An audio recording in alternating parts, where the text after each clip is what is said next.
Jumpa lagi sobat, melanjutkan kisah Jejak di Balik Kabut karya Esa Mintarja untuk Anda semuanya. Selamat menikmati, salam sejahtera dan bahagia untuk Anda sekeluarga. Salam budaya.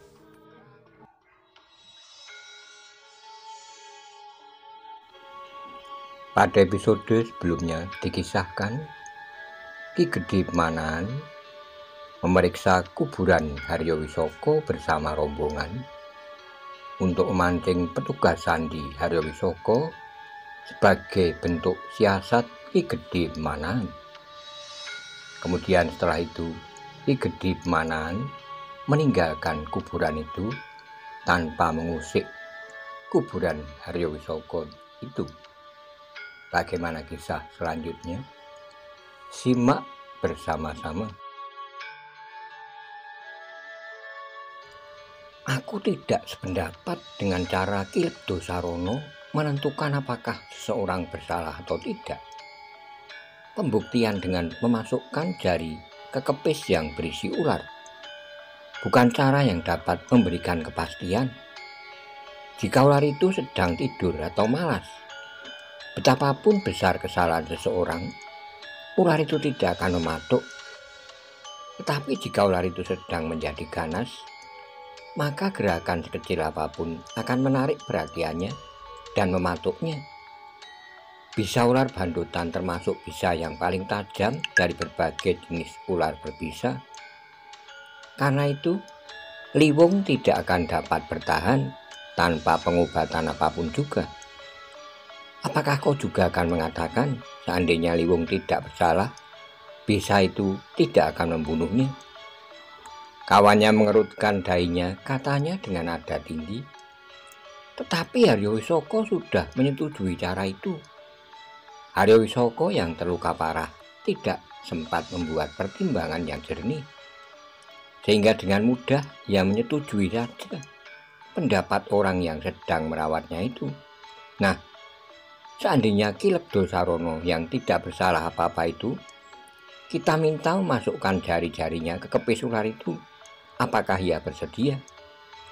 Tentu tidak, karena tidak ada alasannya kenapa ia harus memasukkan jari-jarinya ke dalam kepis itu.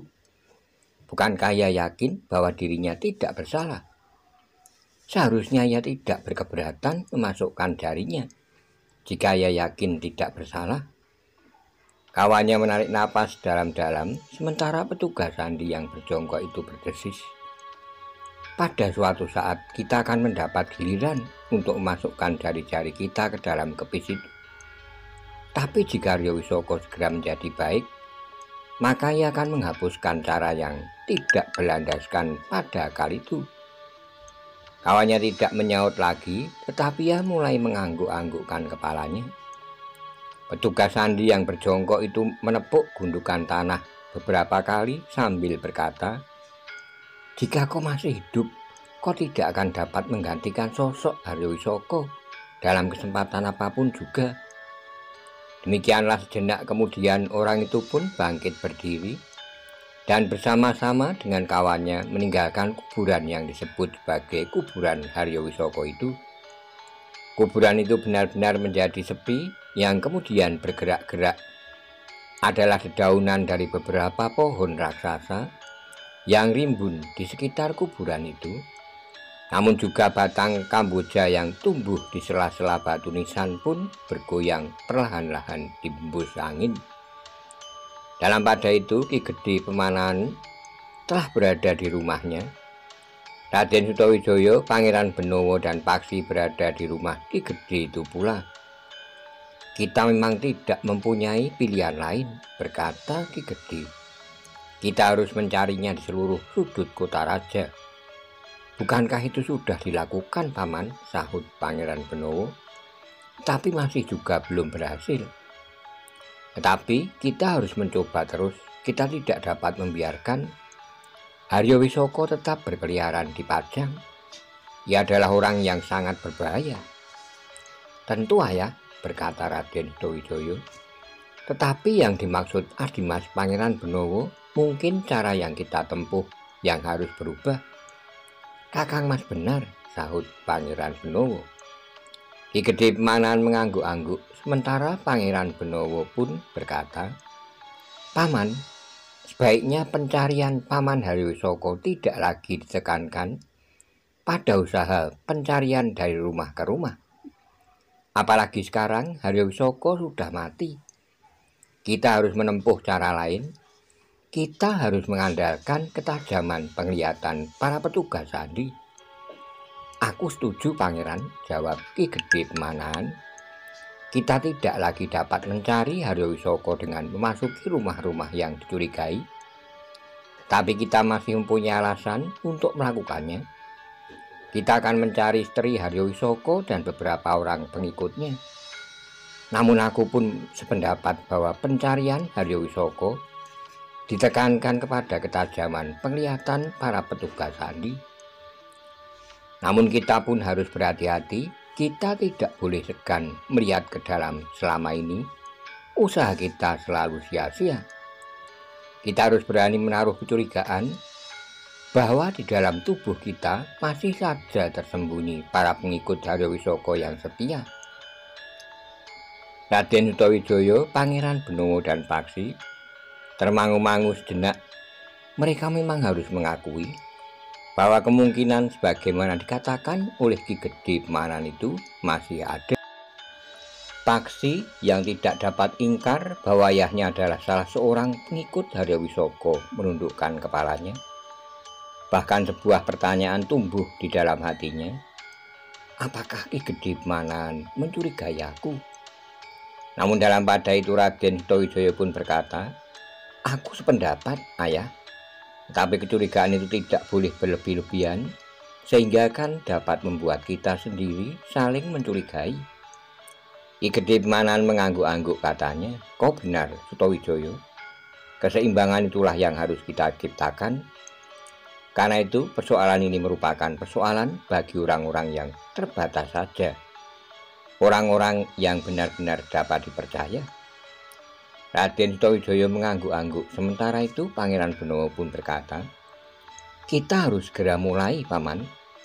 Kita harus memperhitungkan bahwa Paman Haryowisaka yang terluka cukup parah itu tentu memerlukan waktu untuk menyembuhkannya. Jika Paman Haryowisaka sudah sembuh, maka ia akan menjadi semakin sulit dicari. Baiklah, aku akan segera mengatur pencarian itu." "Ayah," berkata Raden Sutawijaya, "kami mohon izin untuk mencari Paman Haryowisaka. Menurut cara kami, mungkin kami akan bergerak di luar jaringan yang akan Ayah susun." Ki Gedhe Pemanan termangu-mangu sejenak. Ia nampak menjadi ragu-ragu. Namun Raden Sutawijaya pun menjelaskan, "Kami akan selalu menyesuaikan diri. Maksudku, kami tidak akan mengganggu tugas para petugas sandi dan para prajurit yang menurut gelarnya mencari Bibi Sekarsari." Ki Gedhe Pemanan akhirnya menganggukkan kepalanya sambil berdesis, "Baiklah, tetapi kalian harus sangat berhati-hati. Kalian pun harus selalu memperhitungkan jejak penyelidikan kalian. Mungkin saja orang-orang yang sengaja dipasang oleh Haryowisaka di antara kita memberikan keterangan-keterangan yang sangat penting, sehingga kalian justru akan terjebak. Bagaimanapun juga, kalian harus menyadari bahwa di antara para pendukung Haryowisaka masih juga terdapat orang-orang berilmu tinggi. Haryowisaka berhasil mengaruhi beberapa orang yang berpengaruh di Jipang dan Demak yang tidak sependapat dengan keputusan untuk menetapkan Kanjeng Sultan Hadiwijaya menduduki tahta Pajang." Paksi menjadi semakin menunduk. Jika Ki Gedhe Pemanan meragukan salah seorang dari ketiga orang yang disebut Raden Sutawijaya untuk melakukan penyelidikan terpisah, tentulah dirinya. Adalah mustahil bahwa yang dimaksud adalah Raden Sutawijaya atau bahkan Pangeran Benowo. Namun Raden Sutawijaya pun menjawab, "Kami akan melakukan sendiri. Kami tidak akan berhubungan, apalagi memanfaatkan para petugas yang lain dalam penyelidikan kami. Karena itu tidak ada yang harus diragukan.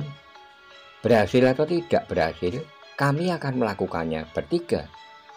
Ki Gede Pemanan mengangguk-angguk, tetapi ia pun kemudian bertanya, apakah kalian tidak akan segera kembali ke padepokan di hutan Jabung itu? Raden Setowijaya mengangguk sambil menjawab, ya ayah, setelah batas waktu tinggal di barak itu habis, kami akan segera kembali ke padepokan, tetapi kami akan segera menentukan cara yang akan kami tempuh untuk ikut mencari Paman Haryowisoko. Mungkin Ki Panengah dan Ki Waskito akan dapat membantu memberikan jalan kepada kami. Ki Waskito masih berada di istana sekarang. Ya, Ki Waskito sudah mengisyaratkan kepada kami untuk bersama-sama kembali ke padepokan. Ki Gede Pemanan mengangguk-angguk, katanya, baiklah, marilah kita lihat apa yang akan terjadi kemudian. Aku menghargai setiap usaha untuk membantu menangkap Haryowisoko.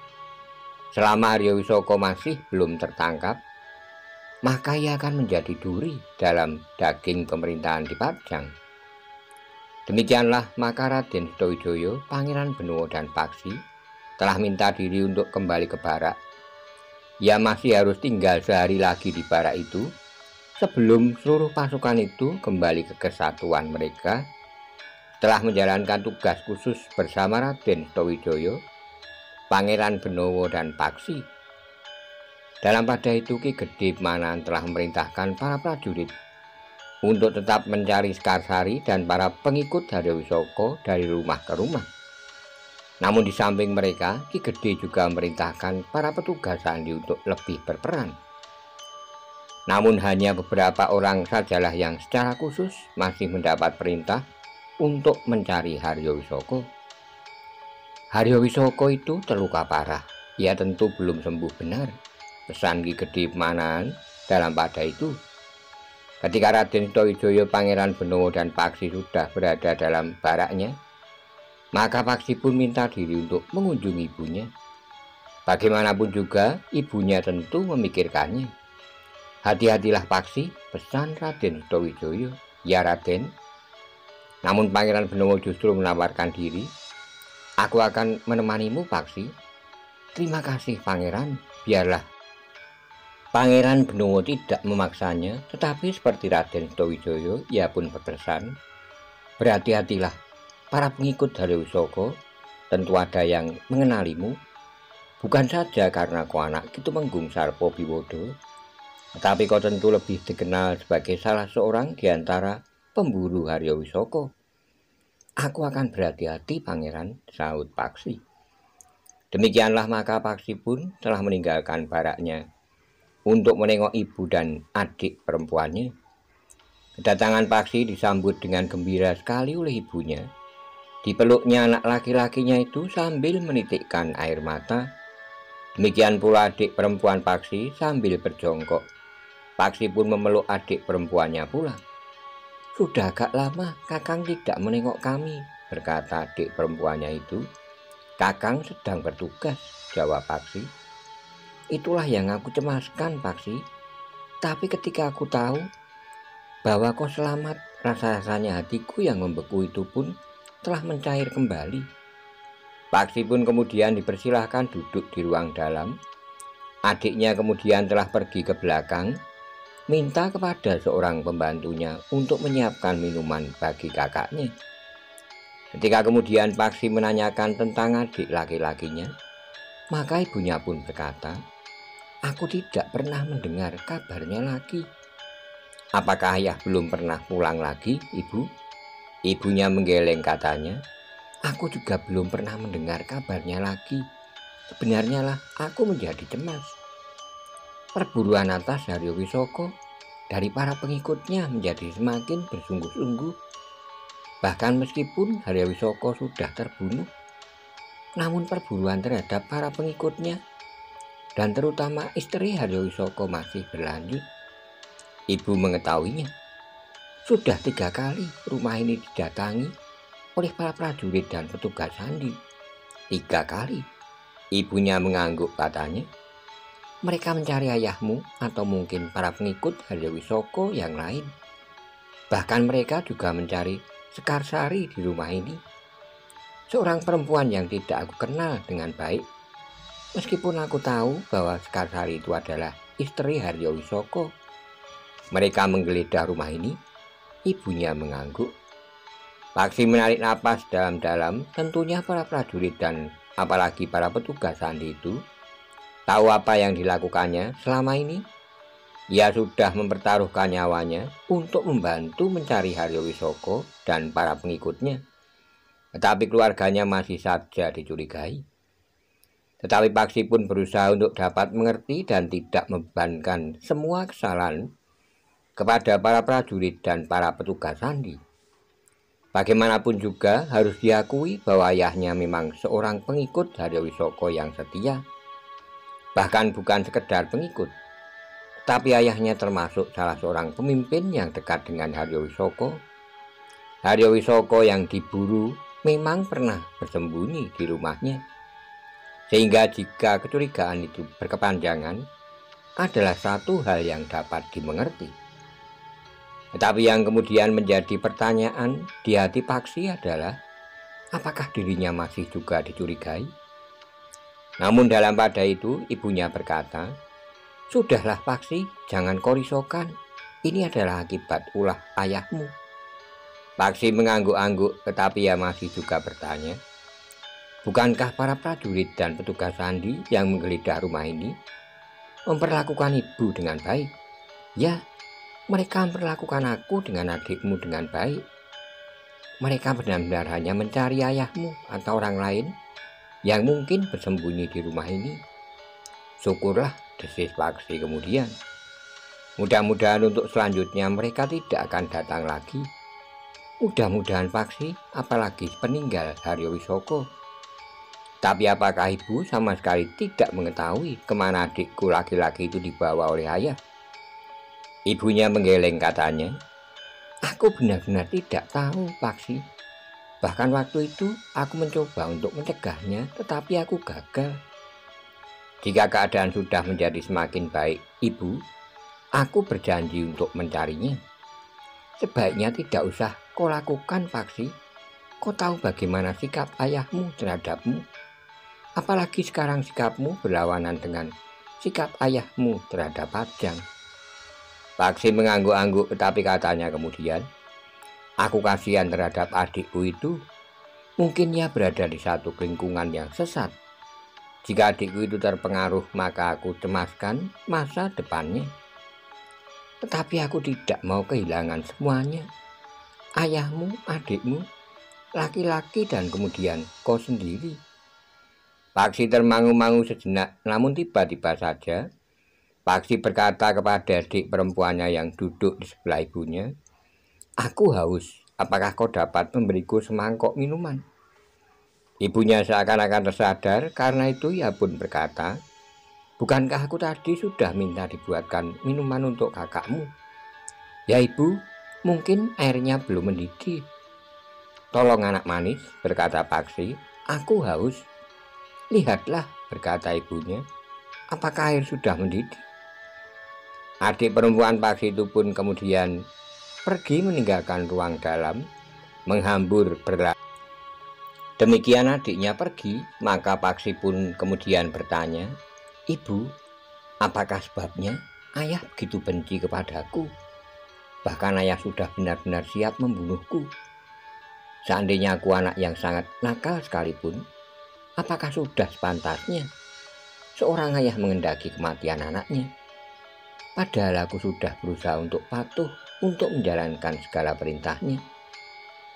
Ibunya menundukkan kepala, katanya dengan suara sendat, "Aku tidak tahu Paksi, kenapa ayahmu begitu membencimu. Apakah ada yang ibu sembunyikan?"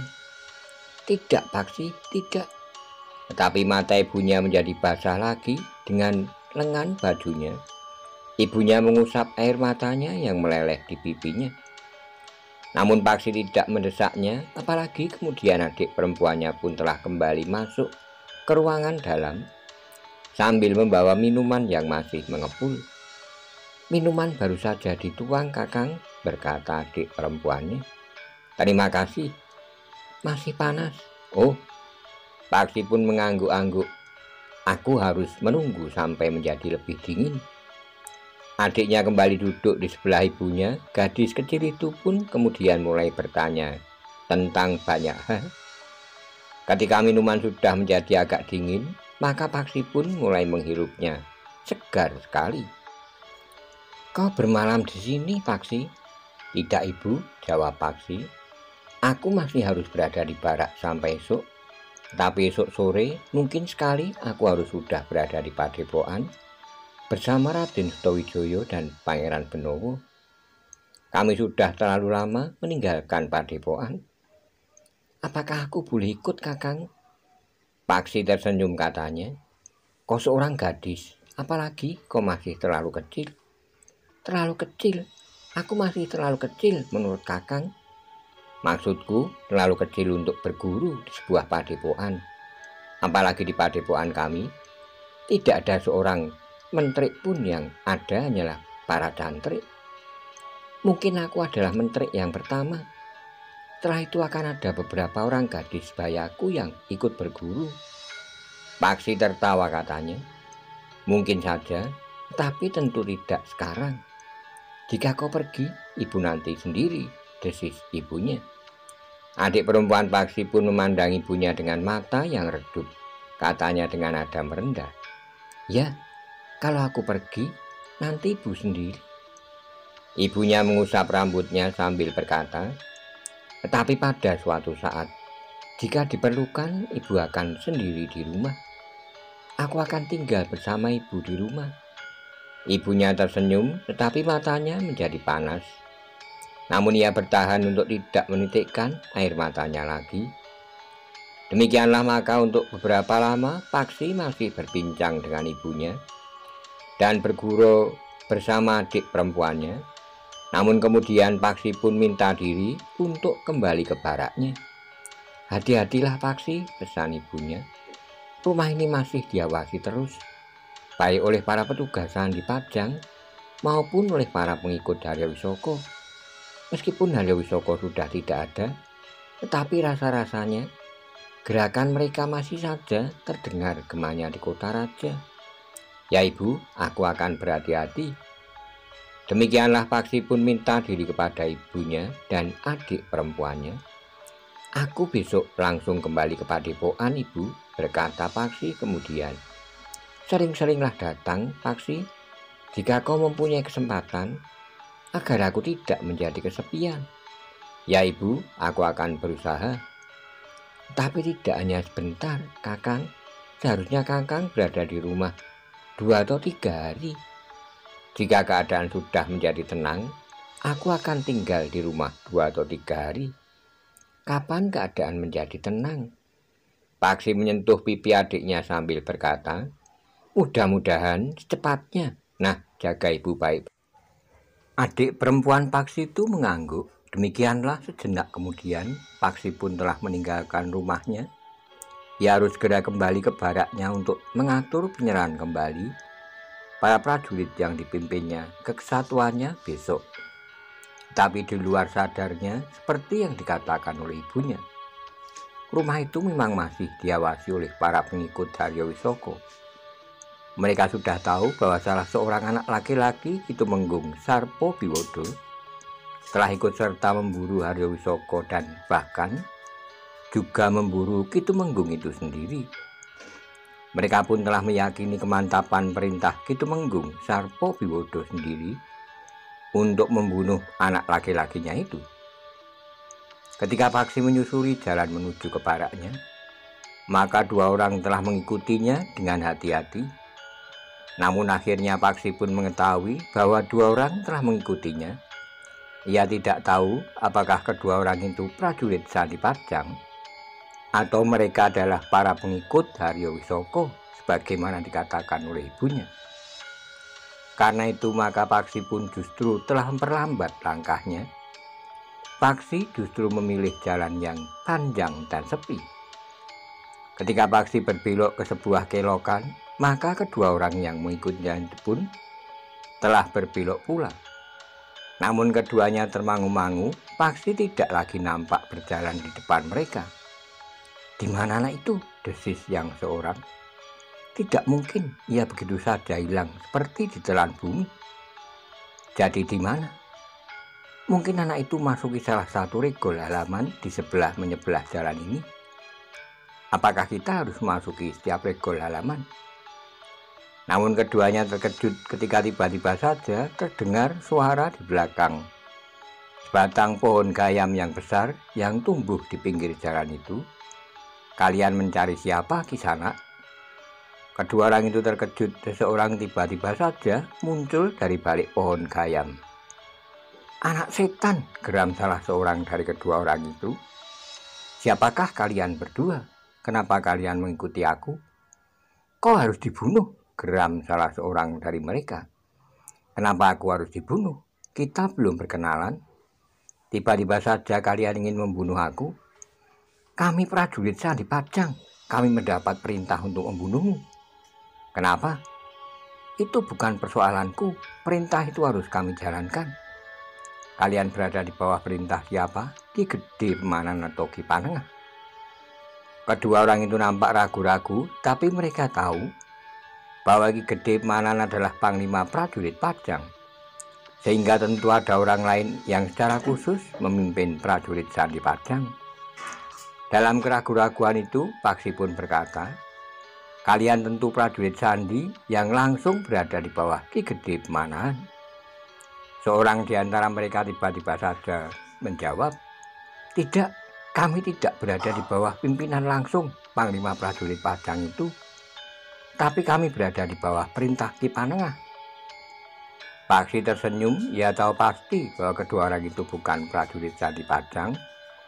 Selain keduanya tidak tahu bahwa Ki Panengah sama sekali tidak ada hubungannya dengan prajurit Sandi dalam tatanan keprajuritan. Prajurit Sandi Padang tidak akan berusaha untuk langsung membunuhnya, tetapi prajurit Sandi Padang tentu hanya mengamatinya atau sejauh-jauhnya. Mereka akan menangkapnya apabila mereka mencurigainya, karena ia adalah anak Tumenggung Sarpo Biwodo. Karena itu, maka sikap Paksi pun sudah pasti ia ingin menangkap kedua orang itu, atau tidak-tidaknya seorang di antara mereka, orang itu akan dapat dipergunakan sebagai rambatan untuk melacak persembunyian Haryo Wisoko. Sejenak Paksi memandang sekitarnya. Jalan itu adalah jalan yang terhitung sepi meskipun berada di kota raja. Kau tidak akan sempat menunggu orang lain yang akan dapat membantumu. Kau akan langsung mati, sehingga jika ada orang yang lewat, mereka hanya akan menemukan mayatmu. Aku dapat berteriak, berkata Paksi. Kau tidak mempunyai kesempatan. Ternyata orang itu memang tidak memberi kesempatan. Dengan cepat seorang di antaranya mencabut kerisnya dan langsung menikam Paksi di arah jantung. Namun orang itu terkejut kerisnya tidak menyentuh tubuh Paksi, tetapi keris itu telah menancap di batang pohon gayam yang semula berada di belakang Paksi. Paksi sendiri sudah bergeser selangkah